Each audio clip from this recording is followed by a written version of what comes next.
அதாவது தேமுதிக தலைவரும் கேப்டன் என்று அழைக்கப்படக்கூடியதுமான விஜயகாந்த் உயிரிழப்பு என்பது ஈடு செய்ய முடியாத ஒரு மிகப்பெரிய பேரிழப்பாக பார்க்கப்படுகிறது. தொடர்ந்து அவர் தீவிரமான அரசியல் பணியாற்றினாலும் கூட அதற்கு பிறகு அவர் உடல் ஒத்துழைக்காத காரணத்தால் அவர் தீவிர அரசியலிருந்து விலகி ஆலோசனைகள் வழங்கக்கூடியவராக மட்டுமே செயல்பட்டு வந்தார். அரசியலில் மிகப்பெரிய ஒரு தாக்கத்தை ஏற்படுத்திய தலைவர் என்றால் அது விஜயகாந்த் என்றால் அது மிகையாகாது.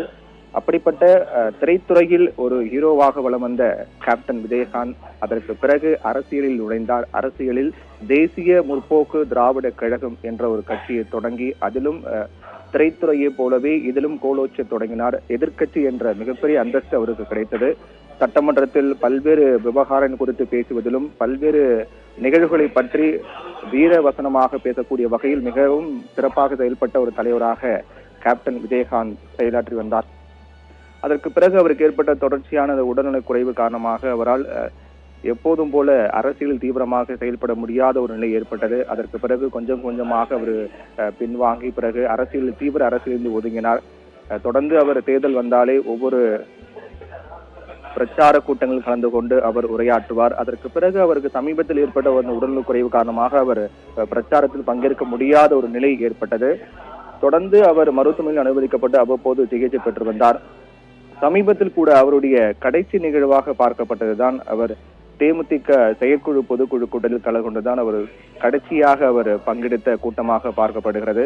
நீண்ட நாட்களாக அவரை பார்க்க முடியாமல் தவித்த தொண்டர்கள் மற்றும் ரசிகர்களுக்கு கடந்த 14ஆம் தேதி நடைபெற்ற தேமுதிக செயற்குழு பொதுக்குழு கூட்டத்தில் அவர் கலந்து கொண்டது என்பது மிகப்பெரிய ஒரு வரப்பிரசாதமாக ரசிகர்கள் தொண்டர்கள் அவரை எதிர்பார்த்தார்கள், அதை கொண்டாடினார்கள். என்றால் விஜயகாந்த் முகத்தை பார்க்க வேண்டும், அவர் எப்படி இருக்கிறார் என்று தெரிந்து கொள்ள வேண்டும் என்று ஆவலோடு காத்து கொண்டிருந்த ஒட்டுமொத்த தேமுதிக தொண்டர்கள் மற்றும் அரசியலும் தாண்டி அவருடைய ரசிகர்களுக்கு கடந்த 14ஆம் தேதி நடைபெற்ற தேமுதிக செயற்குழு பொதுக்குழு கூட்டத்தில் அவர் கலந்து கொண்டது மிகப்பெரிய ஒரு மகிழ்ச்சியை அவருடைய ரசிகர்கள் தொண்டர்களுக்கு ஏற்படுத்தியது.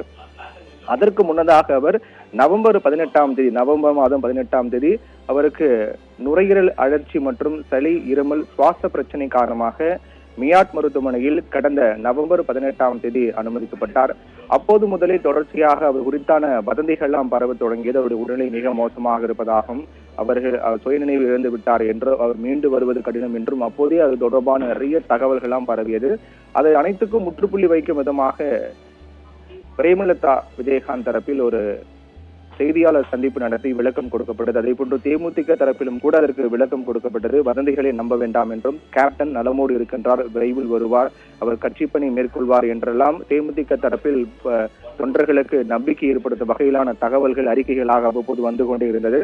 கடந்த நவம்பர் 18ஆம் தேதி அவர் உடல்நலக் குறைவு காரணமாக குறிப்பாக ஏற்கனவே கூறியது போல நுரையீரல் அழற்சி மற்றும் சுவாச பிரச்சனை சளி இருமல் தொல்லை காரணமாக கடந்த நவம்பர் 18ஆம் தேதி அவர் மியாட் மருத்துவமனையில் அனுமதிக்கப்பட்டு கிட்டத்தட்ட அவருக்கு 20 நாட்களுக்கு மேலாக தொடர்ந்து சிகிச்சை அளிக்கப்பட்டு வந்தது. அவர் எடுத்த மிகப்பெரிய அதிக நாட்கள் சிகிச்சையாக இந்த சிகிச்சை பார்க்கப்பட்டது. அப்போது அவர் கவலைக்கிடமாக இருப்பதாகவும் அவர் உடல்நிலை தொடர்ந்து பின்னடைவு சந்தித்து வருவதாக கூட அவ்வப்போது அந்த மியாட் மருத்துவமனை தரப்பில் மருத்துவ அறிக்கை எல்லாம் மெடிக்கல் புல்லட்டின் என்று சொல்லக்கூடிய மருத்துவ அறிக்கை எல்லாம் வெளியானது.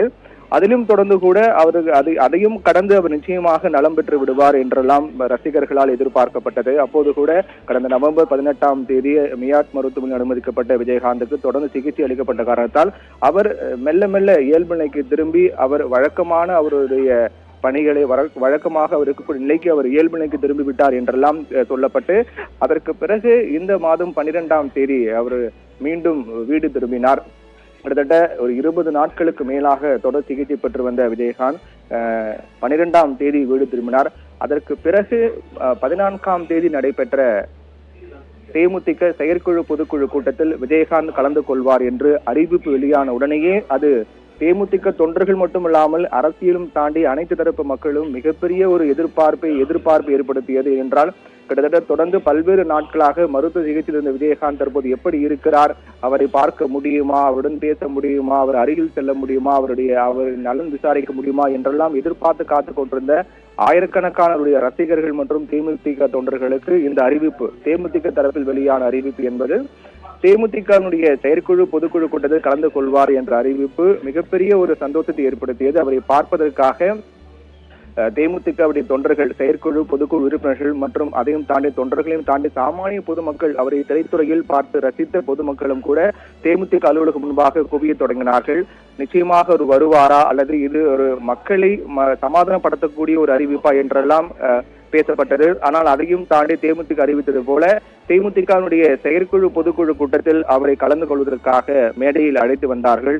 அப்போது அவர் மிகவும் நலிவுற்றிருந்தாலும் கூட அவரை நேரில் பார்த்த தேமுதிகவுடைய செயற்குழு, பொதுக்குழு உறுப்பினர்கள் மற்றும் தொண்டர்கள், அதையும் தாண்டி ரசிகர்களுக்கு மிகப்பெரிய மகிழ்ச்சி ஏற்படுத்திவிட்டது. கேப்டன் வந்து விட்டார், மீண்டும் வந்து விட்டார், அவர் தீவிர சிகிச்சையிலிருந்து மீண்டும் வந்து விட்டார், தற்போது அவர் மீண்டும் பழைய நிலைக்கு திரும்புவார், அரசியல் பணிகள் மேற்கொள்வார், மக்களுக்காக போராடுவார், மக்களுக்காக குரல் கொடுப்பார் என்றெல்லாம் எதிர்பார்க்கப்பட்டது. அந்த நிகழ்வுதான் அவருடைய கடைசி நிகழ்வாகவே பார்க்கப்பட்டது. அதற்கு பிறகு கூட அவர் மீண்டும் அந்த தேமுதிகவுடைய செயற்குழு, பொதுக்குழு கூட்டத்தில் பல முக்கிய முடிவுகள்லாம் எடுக்கப்பட்டு தீர்மானங்களாம் கொண்டு வரப்பட்டது. அப்போது தேமுதிகவினுடைய பொதுச் செயலராக பிரேமலதா விஜயகாந்த் பொறுப்பேற்றுக் கொண்டார். கட்சி பதவிகளில் பல்வேறு மாற்றங்கள்லாம் கொண்டு வரப்பட்டது.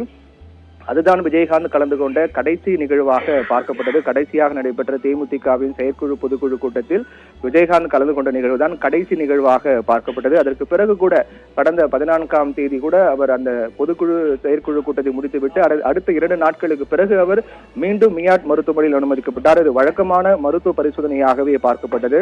மீண்டும் அவர் வழக்கமான மருத்துவ பரிசோதனைக்காக மியாட் மருத்துவமனையில் அனுமதிக்கப்பட்டிருக்கிறார் என்று தேமுதிக தரப்பில் அறிக்கை வெளியானது.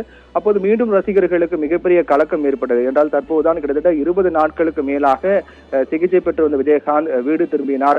வீடு திரும்பி மட்டுமல்லாமல் அவர் கட்சி பணியில் கலந்து கொள்வார் என்ற வகையில் அவர் செயற்குழு, பொதுக்குழு கூட்டத்தில் கலந்து கொண்டது மிகப்பெரிய மகிழ்ச்சியாக பார்க்கப்பட்ட நிலையில் மீண்டும் அவர் மியாட் மருத்துவமனையில் அனுமதிக்கப்பட்டிருக்கிறாரா என்று மிகப்பெரிய ஒரு சோகத்தை ரசிகர்களுக்கும் தேமுதிக தொண்டர்களுக்கும் ஏற்படுத்தியது. அந்த மியாட் மருத்துவமனையில் மீண்டும் அனுமதிக்கப்பட்ட நிகழ்வு என்பது வழக்கமான மருத்துவ பரிசோதனை தான் என்று தேமுதிக தரப்பில் அறிக்கை வெளியிட்டார்கள்.